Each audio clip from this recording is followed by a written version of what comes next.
C'est une commune qui a presque doublé sa population en l'espace de 30 ans, pour s'établir à 5800 habitants. Malgré cela, Marche Prime n'aura qu'une seule liste aux élections. Manuel Martinez, donc l'unique candidat de Marche Prime, bonjour. Bonjour.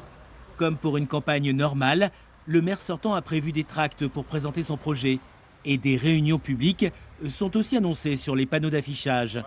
Car même s'il est sûr d'être élu, Manuel Martinez a besoin d'une élection légitime. Il en appelle à ses administrés. De vous demander qu'est-ce que vous en pensez, vous.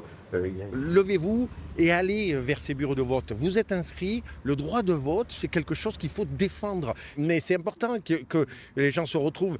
Donc même si vous n'êtes pas d'accord avec le maire, exprimez-vous et déplacez-vous et faites valoir votre droit. C'est un droit, il faut le faire valoir, quelle que soit l'issue, même si l'issue, on la connaît déjà.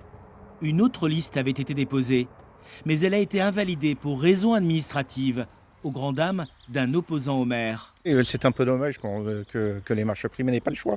Mais bon, c'est ainsi, la justice a tranché et voilà.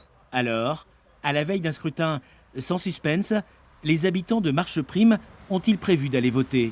J'ai bien lu que le maire appelait quand même à aller aux urnes, mais que je pense que beaucoup auront la flemme. Ils n'auront pas forcément envie d'y aller, quoi. Vous irez? Je sais pas. Voilà. Ça dépend ce que j'ai prévu ce week-end. Oui, je vais y aller le premier tour. Oui, il faut quand même pouvoir exprimer son choix, même s'il n'y a qu'un seul choix. Il y en a beaucoup qui ne vont pas se déplacer, je pense. Puis de toute façon, après, ils se disent, de toute façon, il est tout seul, donc il sera élu, quoi. Même s'il est désormais certain de garder son fauteuil, le maire aura finalement deux opposants dimanche, le vote blanc et l'abstention.